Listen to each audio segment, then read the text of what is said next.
Good afternoon. It's Thursday, August 14th, 2025. Four stories, one thread: restoring order at home, testing it abroad, executing it in the States, and pricing it in the economy. Let's walk through the stories right now. These are the four things you need to know this afternoon before you get home. Up first, the Metropolitan Police in Washington, D.C.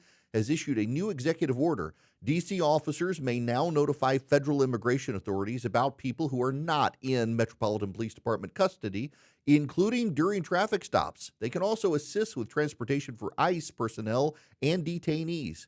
There are important limits baked in. Officers may not run database checks solely to inquire about someone's immigration status. The change comes 4 days into the federal assumption of control over D.C. policing. In other words, when the White House put the city's policing under federal oversight, basic interagency cooperation is coming back online.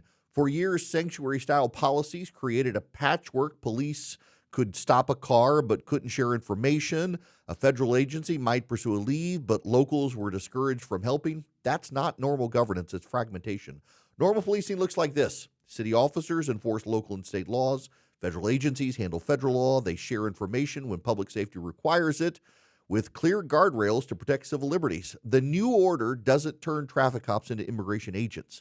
It simply allows officers to pass along information and assist federal partners, something agencies do every day on guns, gangs, and fugitives. So why not on immigration? That's the point. Restoring routine cooperation should never have been controversial. If you want a safer city, you want cops and federal agents to be colleagues, not strangers. Donald Trump is making it happen. Up next to Alaska, the White House and Kremlin have set the contours. A one-on-one session at Joint Base Elmendorf-Richardson in Alaska, a bilateral lunch with delegations, and a joint press conference afterwards. It all starts at 3:30 p.m. Eastern Time tomorrow. High-stakes live microphones, no spin room filter. The format matters. A joint presser can clarify or confuse. It can project resolve or invite mixed signals. The president's critics have long claimed he'll go soft on Moscow once the cameras roll. We're going to see. The table is set for him to hold the line in real time with the world listening and make clear that American interests aren't up for barter. What would it look like? Well, no concessions on Ukrainian sovereignty, no indulgence on a ceasefire that lets Russia rearm, and clear consequences for further aggression. Spelled out plainly, enough that Moscow can't misread them or the intent. The administration has been telegraphing the stakes. The press secretary calls the war the central issue, and officials have floated very severe consequences language for continued Russian aggression. A strong performance at the podium will not end the war, but it will hold the line on Vladimir Putin. It'll signal to allies and to Putin that personal diplomacy isn't code for private concessions. Up next to Florida, they're opening a second immigration detention facility nicknamed Deportation Depot, this time at Baker Correctional Institute, 43 miles west of Jacksonville, Florida. The planned capacity, 1,300 beds, expandable to 2,000, and officials say they can have it operational within weeks. The governor's rationale is straightforward. The federal government needs the space to detain and deport more unlawful entrants. This follows the Everglades facility that came online last month. Building at pre-existing state prisons keeps startup costs low. Florida estimates about $6 million to stand up this new facility compared with the complex tent and trailer infrastructure at the southern site. Staffing is slated to draw on the state National Guard and contractors as needed. Civil rights lawyers are already challenging conditions at the Everglades site. A federal judge is weighing excess and jurisdiction issues.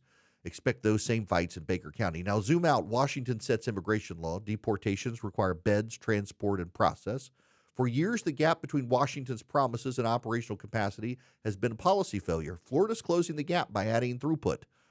Agree or disagree with the policy, this is what it looks like when a state government aligns operationally with a federal enforcement agenda. Permits, contractors, guard details, and a facility that can scale now, not in 5 years. DeSantis is putting points on the board for Donald Trump, despite their primary rivalry in 2024. Lastly, the tariff math is starting to show up in national price data. July's producer price index jumped 0.9% month over month, the largest rise in over 3 years, with year-over-year producer inflation running ahead of the federal government's comfort zone. The pattern suggests what many expected. Importers and retailers have been eating a chunk of the tariff costs, buffering shelf prices for now, but pressure builds, margins stretch only so far. Independent analyses are converging on the same story. Recent work attributed to Goldman Sachs estimates U.S. companies absorbed a majority of the share of the tariffs, upwards of 64%, with 24% hitting consumers and a smaller share among foreign exporters. The forecast isn't subtle. Most of the costs will begin passing through to consumers this fall as inventory cycle and contracts reset. On the ground, business anecdotes match the spreadsheets. Some retailers say demand is still decent and customers are beginning to switch brands rather than quit purchasing. Others already see visible price creep and selective trading down. One Financial Times dispatch from Cincinnati captured it well. Quote, "Showtime's not here yet. People feel the pinch unevenly, but the bill is coming due." So what do households and markets expect?